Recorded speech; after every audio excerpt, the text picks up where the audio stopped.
Mengapa kita Malaysia tak membangun seperti Singapura? Singapura di sebelah Johor saja. Dari segi pertumbuhan ekonomi, dari segi pembangunan, Singapura tak ada apa-apa sumber, tetapi jauh lebih baik daripada kita. Sehingga kita punya rakyat tiap-tiap hari kena pergi Singapura kerja. Mata wang mereka besar. Sebab apa yang ada di Singapura tak ada di Malaysia. Apa yang ada di Singapura ialah satu nilai yang penting yang kerajaan mereka titik beratkan, iaitu nilai integriti. Beberapa minggu lepas di Singapura, Parlimen Singapura, ada seorang ahli parlimen mengerirukan dewan, bercakap bohong. Dia kena dihukum oleh Parlimen Singapura. Masa itu Perdana Menteri Singapura Lee Hsien Loong, dia berucap di parlimen, dia bahas di parlimen. Dia kata yang paling penting yang mengangkat Singapura ialah nilai integriti. Dan dia menggunakan 4 perkataan Cina, Li Yi Lian Ce.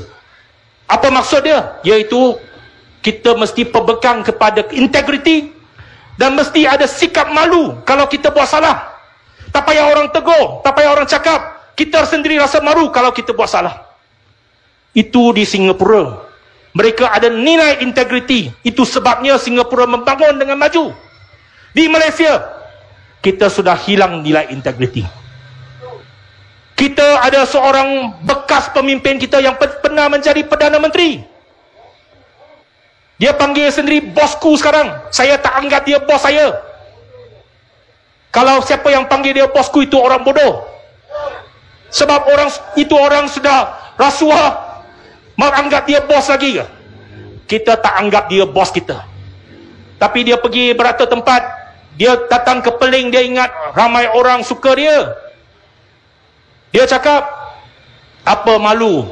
Malu apa bosku? Tak payah malu. Sudah curi wang, dia kata dia tak curi. Dia kata dia cabar siapa orang? Semua orang. Dia kata tengok dia punya kes di mahkamah.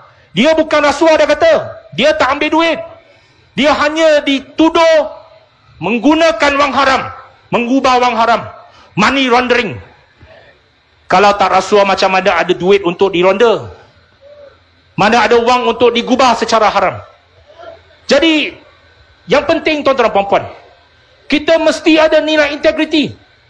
Kalau kita mau negara kita baik, kalau kita mau kerajaan kita dapat memajukan negara, kita mau masyarakat kita berdaya saing, kita mesti ada nilai integriti dan kita mesti tolak rasuah. Kalau kita tolak rasuah, yang paling penting mesti tolak Barisan Nasional, mesti tolak Najib. Kalau terima Najib, maksudnya boleh terima rasuah. Kalau BN boleh menang, kalau Najib boleh kembali sebagai pemimpin, sebagai orang politik, maksudnya negara kita ini sudah boleh terima rasuah secara terbuka.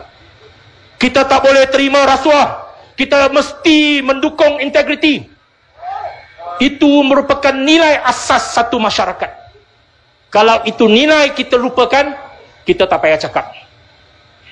Jadi negara akan menjadi musnah dan negara tak ada masa depan.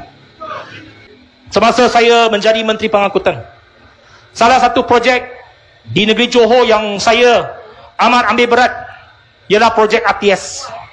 ATS ini menghubungkan Singapura dengan Woodlands di Singapura. Johor Bahru dengan Woodlands. Jaraknya 4 km saja. Tetapi kos projek itu memakan hampir lebih 4 bilion. Apabila dia kos tinggi, dia punya tiket pun mahal. Pada awalnya saya difahamkan tiket yang nak dikenakan kepada setiap penumpang ialah RM15 satu hala. Balik $5, pergi RM15 Malaysia. Kalau satu hari ulang alik RM30. Saya kira-kira kalau tiap-tiap hari orang Johor kerja di Singapura, tiap-tiap hari pakai, mungkin kena RM700, RM800 satu bulan. Saya kata macam ini, ada itu pengangkutan pun orang ramai tak mau pakai sebab mahal. Itu sebabnya kita review projek itu. Kita mau turunkan dia punya harga kos. Kalau turunkan harga kos, kita mau tambang dia pun dimurahkan. Kita mau tambang murah, lepas itu kita mau buat mantri pas untuk penumpang yang berulang alik.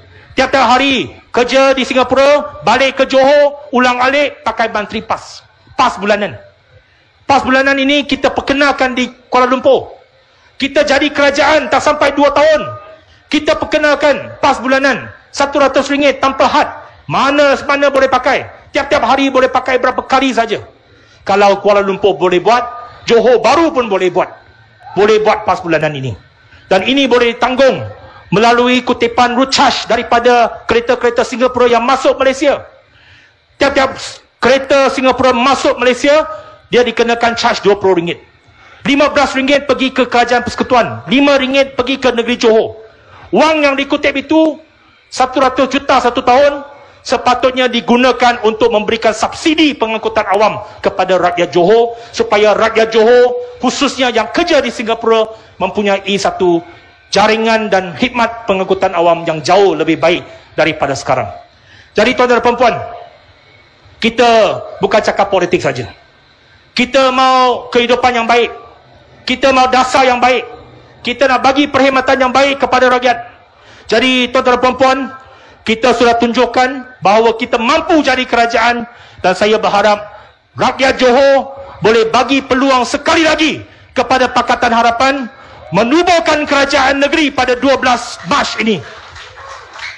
Kita akan buat jauh lebih baik daripada Barisan Nasional, dan kalau kita diberikan mandat, saya yakin Saudara Liu Chin Tong akan memainkan peranan yang utama dalam kerajaan negeri Johor. Justru itu saya menyeru penduduk-penduduk di Peling bagi sokongan penuh kepada calon Dun Peling, Saudara Liu Chin Tong. Pastikan beliau menang di Dun Peling pada 12 Mac ini.